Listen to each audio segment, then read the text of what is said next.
Hi நண்பா!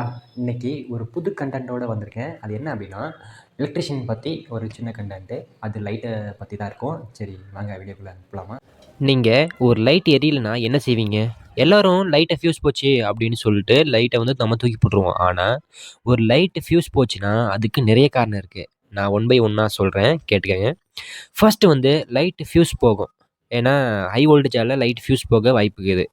Second வந்து light எரியலனா, ஸ்விட்ச் போர்ட்ல இருக்கிற ஸ்விட்சை வந்து செக் பண்ணணும். சரியா இருக்குதா இல்லையான்னு. ஸ்விட்ச் வந்து ஆஃப்ல இருக்கும்போது, பக்கத்துல இருக்க டெர்மினல்ல சப்ளை வரக்கூடாது. இதுவே ஆன் பண்ணும்போது சப்ளை வந்து அந்த டெர்மினல்ல வந்து வந்துச்சு அப்படின்னா, ஸ்விட்ச் வந்து நல்லா இருக்கு அப்படின்னு அர்த்தம். இதுவே ஆன் செய்யும் பொழுது, பக்கத்துல இருக்க டெர்மினல்ல ஆன் பண்ணி ஸ்விட்ச்ல வந்து கரண்ட் வரல அப்படின்னா, ஸ்விட்ச் தான் ஃபால்ட்டுன்னு கண்டுபிடிச்சிடலாம். ஓகேங்களா? தேர்டு வந்து நம்ம ஸ்விட்ச் போர்டில் கனெக்ட் பண்ணியிருக்க எம்சிபி ட்ரிப் ஆயிருக்கா இல்லையான்னு பார்க்கணும். ஏன்னா அதுவும் ஒரு காரணம் இல்லை. நிறைய பேர் வந்து எம்சிபி ஆன் ஆயிருக்கா ஆஃப் ஆயிருக்கான்னு தெரியாமல் ஸ்விட்சை போட்டு லைட் எரியல ஃபியூஸ் எதனா போயிருக்குமா அப்படின்னு எலக்ட்ரிஷியனை கூப்பிட்டு செக் பண்ணுறாங்க. அதனால எம்சிபியும் செக் பண்ணுறது நல்லது.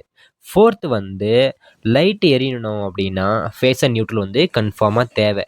அதில் எதுனா ஒரு லைன் வந்து கட் ஆயிடுச்சு அப்படின்னாலும் லைட் வந்து எரியாது. இதுவும் ஒரு விதமான ஃபால்ட்டு. ஓகேங்களா? பார்த்தீங்களா? இப்ப எங்க வீட்லயும் இதே ஃபால்ட் தான் இருக்கு. நான் எப்படி சரி செய்யறேன் அப்படின்னு பாருங்க. சரி வாங்க வீடியோக்குள்ள போலாமா? அதுக்கு முன்னாடி வீடியோ வந்து புடிச்சிருந்துச்சு அப்படின்னு லைக் அண்ட் சப்ஸ்கிரைப் பண்ணிக்கோங்க. நீங்க சப்ஸ்கிரைபே பண்ண மாட்றீங்க. ஏன்னா, நீங்க சப்ஸ்கிரைப் பண்ணா தான் எனக்கு மோட்டிவேட்டா இருக்கும். இன்னும் வீடியோ போடலாம் அப்படின்னு. நீங்க வீடியோ பார்த்துருப்பீங்க கம்மியா தான் இருக்கும். ரொம்ப நாளைக்கு ஒரு டைம் தான் வீடியோ போட்டிருப்பேன்.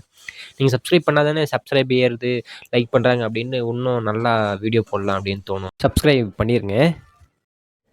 எங்க வீட்ல இந்த ஸ்பாட் லைட் தான் எரியல. 3 ஸ்பாட் லைட்டுக்கும் ஒரே ஸ்விட்ச் வந்து கனெக்ஷன் குடுத்துருந்தோம். ஆனா 3ம் லைட் வந்து எரியல. என்ன பிரச்சனையா இருக்கும்? அப்படின்னு ஸ்விட்ச் போர்ட கழட்டிட்டேன். ஸ்விட்ச் போர்ட கழட்டி பார்த்ததுமே செக் பண்ணி பார்த்தேன் டெஸ்ட்ட வச்சு. ஃபேஸ் வந்து லூப் குடுத்துருக்கும் பாருங்க. அது வந்து ஃபேஸ் ஒயரு.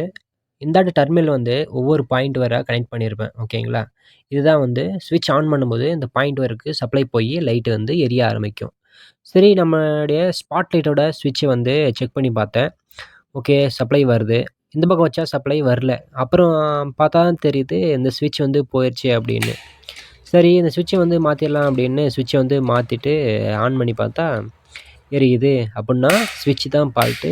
இதுவும் ஒரு காரணம் தான். வாங்க ஏன்னா, ஆன் பண்ணிடலாம். ஒரு லைட் எரியல அப்படின்னா, நம்ம தூக்கி போடுறத விட ஸ்விட்ச் ஃபால்ட்டு கரெக்ட்டா இருக்கா? எம்சிபி கரெக்ட்டா இருக்கா? ஃபேஸ் நியூட்ரல் கரெக்ட்டா வருதா? அப்படின்னு செக் பண்ணிட்டு பார்க்குறது ரொம்ப நல்லது.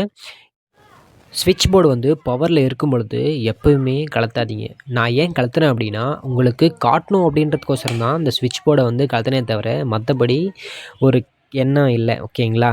இந்த மாரி வந்து உங்க பசங்களுக்கு, சின்ன பசங்களுக்கு யாரும் காட்டாதீங்க இந்த வீடியோ. ஏன்னா பார்த்துட்டாங்க அப்படின்னா, இப்படி சப்ளை இருக்கும்போதே கழத்த ஆரம்பிச்சுட்டாங்கன்னா, ரொம்ப ஆபத்த விளைவ ஏற்படுத்திரும். உங்களுக்கு இந்த வீடியோக்கோசரம் தான் கழட்டி காட்டினேனே தவிர, மத்தபடி நான் வந்து எப்பயுமே ஆஃப் பண்ணிட்டு தான் கழத்துவேன். ஓகேங்களா? Okay, bye. Have a nice day.